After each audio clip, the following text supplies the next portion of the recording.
السلام عليكم ورحمة الله وبركاته. والله يا جماعة كده، أولا لو قلت لكم حكم مباراة النادي الأهلي والمصري البورسعيدي النهارده لا أعرف اسمه ولا شفته ولا أعرف شكله، واستغربت. يعني أنا قلت ممكن أنا الوحيد اللي ما أعرفش حكم مباراة النهارده، لكن طلع كل جماهير النادي الأهلي ما تعرفش حكم مباراة النادي الأهلي والمصري البورسعيدي وليد عبد الرازق. مين وليد عبد الرازق ده؟ حكم من منطقة إسماعيلية وجاي رازي في النادي الأهلي النهارده أمام المصري البورسعيدي، والظلم التحكيمي للنادي الأهلي عار على التحكيم المصري والكرة المصرية. وبنشوف النهارده ضربة جزاء لمجدي قفشة النهارده. يعني بص، الأخطاء التحكيمية دي هتكلم عليها في نهاية الفيديو عشان شرحها هيطول، فخلينا طبعا نتكلم عن مباراة النادي الأهلي والمصري البورسعيدي اللي انتهت بالتعادل السلبي. والنادي الأهلي النهارده مش هنقول لعب مباراة وحشة، النادي الأهلي لعب النهارده وراح على المرمى 4 فرص 5 فرص. لو في مهاجم كويس، مهاجم سوبر، مهاجم بيسجل من انصاف الفرص دي لو راحت وترجمت لاهداف نادي الاهلي هنقول 5 فرص هيقدر يسجل منهم هدفين. لو المهاجم 50-50 هيقدر يسجل من 5 فرص فرصتين. عموما قبل ما نبدا فيديو النهارده وحلقه النهارده، دي قناه على اليوتيوب ومعاكم حسن نور، فضلا وليس امرا الدخول على القناه والاشتراك في القناه وتفعيل زر الجرس عشان يوصلك كل جديد، وتدعم الفيديو بلايك تقديرا للمجهود، وتكملوا معايا الفيديو للنهاية. ونبدأ الفيديو على بركة الله، وما تنساش تصلي على النبي. أولا الأهلي والمصري البورسعيدي النهارده في بداية الشوط الأول النادي الأهلي مستحوذ، النادي الأهلي ظاهر بأداء ممتاز. وفي بعض الجماهير النهارده بتلقي اللوم على مارسيل كولر، لكن أنا بقول مارسيل كولر راجل ما ذنبوش حاجة. الراجل هينزل هو هيسجل الفرص اللي بتضيع دي، هيسجلها أهداف وهو ينزل في الملعب ويأدي. يعني الراجل هو كل اللي عليه إن هو بيعيش سيناريو المباراة، الراجل بيرسم خطة، الراجل بيدي تعليمات واللعيبة تنفذها. النادي الأهلي بيروح على المرمى، يا باشا بيروح على المرمى. النادي الأهلي بيروح على المرمى وبيوصل للمرمى وما بيترجمش. إيه السبب؟ السبب ان النادي الاهلي ما يمتلكش عنصر مميز في خط الهجوم او مهاجم سوبر يقدر يترجم الفرص دي لاهداف. مفيش مهاجم بيقدر يسجل من انصاف الفرص. يعني شفنا النهارده شادي حسين ومحمد شريف، احمد زي الحاج احمد، برونو سافيو النهارده اداء سيء جدا. عموما انا مش عايز هقول اوحش لاعب في المباراه، اللعيبه اللي ظهرت باداء ومستوى سيء النهارده. عندنا مباراة الزمالك، مش عايزين نهبط اللعيبة النهارده أكتر ما هي هبطانة وحرقت دمنا النهارده في مباراة المصري البورسعيدي. بصراحة ديانج أفضل أفريقي جه النادي الأهلي في خلال 10 سنوات. أفضل أفريقي، مش أفضل عربي، أفضل عربي علي معلول، أفضل أفريقي اللي هو ديانج. بصراحة أنا شايف ديانج من أفضل الصفقات اللي جت النادي الأهلي آخر 10 سنين كمهاجم أفريقي. ديانج جاي من مولودية الجزائر أو شروط القبائل ب$400,000 وثمنه دلوقتي 10 مليون دولار ومكسب للنادي الأهلي. كمان ديانج في منطقة الوسط بتحس بطمأنينة كده وجود ديانج في التشكيلة الأساسية وبيريح زملاته. وحتى في الشوط الثاني كولر حس بخطورة المصري البورسعيدي والسرعة اللي بيمتلكها مروان حمدي، اللي حسام حسن حط الإعباء الهجوم عليه. قال لك ممكن تيجي كورة طولية لمروان حمدي هيفرق بالسرعة طبعا، فممكن تسجل خطورة على مرمى النادي الأهلي. فديانج تمركز مكانك ووقف مكانك، ياسر إبراهيم اقف مكانك، محمود متولي اقف مكانك، وبلاش نخاطر ونلعب دفاع متقدم وخلينا دفاع متأخر. ونجح النادي الأهلي في كده وقل من خطورة المصري البورسعيدي. وجود ديانج في النادي الأهلي ولا غنى على ديانج. عموما النادي الأهلي النهارده بأمانة لعب مباراة كويسة جدا، ممتازة. المشكلة فين يا جماعة أهلاوية؟ المشكلة والعلة في النادي الأهلي في الحتة اللي قدام. يعني الدفاع بخير، الشناوي لما بيبقى فايق بيبقى بنسبة كبيرة النادي الأهلي مرتاح، ونسبة كبيرة إن النادي الأهلي يفوز. وما تخافش على النادي الأهلي ومحمد الشناوي فايق. خط الدفاع ممتاز، خط الوسط أكتر من ممتاز. أما الخط الهجومي ده اللي صفر كورة، لا بيمتلك أساسيات كورة. عندك محمد شريف شادي حسين، برونو سافيو، حسين الشحات، مجدي قفشه. يعني لما نشوف لاعب النهارده زي مجدي قفشه مش عارف يفتح سبرنت النهارده ورايح بانفراد، اللاعب يعني فقد الثقه بنفسه، اللاعب خايف من الضغط الجمهوري وبيديها غلط لحسين الشحات وبتطلع غلط من رجل حسين الشحات النهارده وبيضيع انفراد اونطه للنادي الاهلي. فما تجيش يا صاحبي تقول لي مثلا كولر عمل خطه او ادى تعليمات غلط فتلقي اللوم لا على المدرب، لا، اللاعب او المهاجم اللي عندك هو اللي المفروض نقول عليه ما ينفعش يلعب في النادي الاهلي. وبعدين حاجة تانية، نيجي نتكلم على مدير التسويقات والتعاقدات مع النادي الأهلي اللي فشل يجيب مهاجم سوبر للنادي الأهلي. المدير التعاقدات واللي قدر يجيب كوسوني، بيرسي تاو، برونو سافيو، مش هيعرف يجيب لنا مهاجم سوبر في الميركاتو الشتوي بصراحة. يعني احنا صفقات النادي الأهلي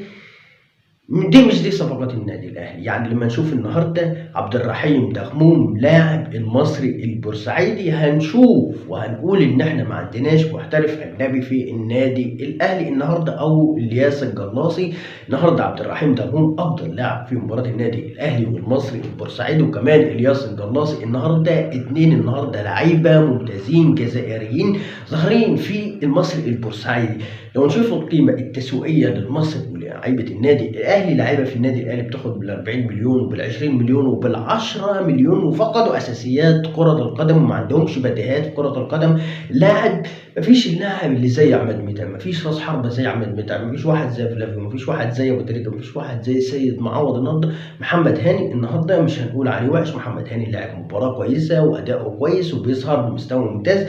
عمرو السوليه فرق السن برضه وقله اللياقه البدنيه، لكن فرق معانا في المباريات اللي فاتت. ديانج ممتاز، محمود متولي ممتاز، حمدي فتحي. كولر النهارده الحاجه الوحيده اللي عاملها غلط هي التبديلات المتاخره، وشفنا النهارده في من الدقيقه 60 للدقيقه 70 عمل دفع ب3 تغييرات مره واحده.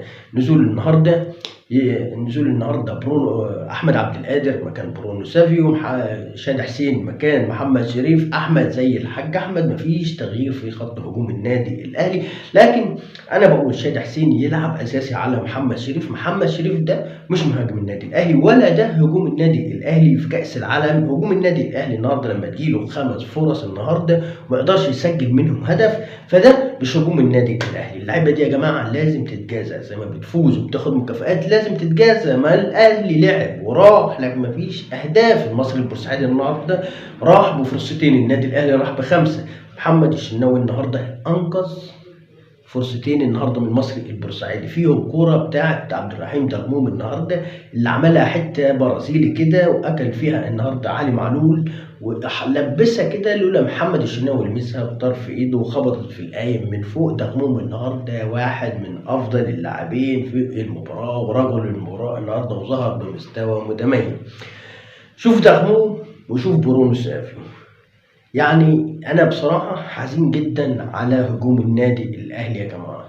ده هجوم النادي الاهلي في كاس العالم، ده هجوم النادي الاهلي في دوري ابطال افريقيا، ده هجوم النادي الاهلي اللي هيجيب لنا الدوري المصري. وبعد كده نيجي نقول مدرب النادي الاهلي وحش، المدرب بيعق. ده محمد شريف اللي كان هداف الدوري مع بيتسو موسيماني. فالغلط طبعا والعيب مش عيب مدرب، العيب في جودة اللاعب ذات نفسه.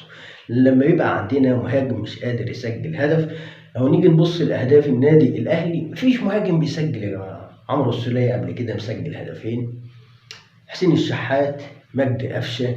لا يعني في حاجة غلط في النادي الأهلي. شايف برونو سافيو ده شوربة ملح إنجليزي بأمانة. يعني الراجل النهارده مفيش باص بيطلع من رجله كويس، ده مش منظر لاعب في النادي الأهلي. قلنا اللاعب ده يلعب صانع ألعاب، خلاص يلعب صانع ألعاب. مجدي قفشه مستواه كله بيمشي في الناس، مجدي قفشه فاقد الثقة بنفسه، محمد شريف ما عادش ينفع يلعب في الأهلي أساسي.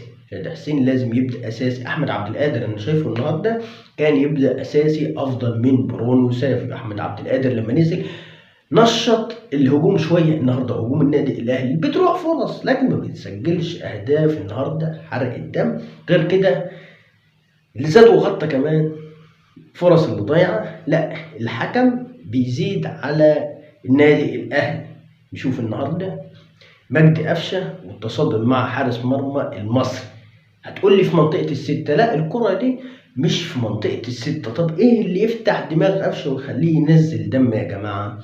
كوع ودماغ، كوع ودماغ، فدي فيها بلنت. طب هتقول لي لو الحكم وحش، ده مش انا اللي اقول الحكم وحش، ده مش عليا ان اقول الحكم وحش. الحكم لو وحش وشاكك فيها ان هي مش ضربة جزاء اكيد هيروح للفار، لكن الفار مفيش فار في المباراة. النهارده مفيش فار في مباراة النادي الاهلي والمصري البورسعيدي عشان الحكم يروح يبص عليه وما اتحسبتش ضربة جزاء، والراجل قاعد يوزع انذارات. كورة محمد شريف النهارده هي مش ضربة جزاء بس تحتسب فاول وفيها كارت احمر، ده رجل محمد شريف كانت هتتكسر يا جماعة. في ايه؟ ليه التحكيم ضد النادي الاهلي؟ لو نيجي نبص مباراة الزمالك، احمد سيد زيزو بيرمي نفسه والراجل بيغطس وبيعوم والحكم عامل نفسه من بنها واحور ومش شايف اي حاجة. نيجي النهارده خلاص صفارة النهاية انتهت، خلاص الراجل أطلق صفارة النهاية. تعالى كده عمد حمدي فتحي بيعترض على الحكم وعلى الوقت بدل الضاع بيتكلم مع الحكم، مش راضي يدي كارت أصفر لحمدي فتحي. عارف إن الكارت الأصفر ده مش هيأثر على حمدي فتحي في مباراة القمة. يجي محمود متولي، ما محمود متولي بيشد حمدي فتحي كده يقوم الحكم عطيله كارت اصفر، عارف ان الكارت الاصفر ده هيأثر على محمود متولي في مباراة القمة. عشان تعرفوا تحكيم العار، التحكيم الفاشل، التحكيم الظالم، التحكيم اللي ما ينفعش يحكم مباراة للنادي الاهلي، تحكيم عديم الضمير.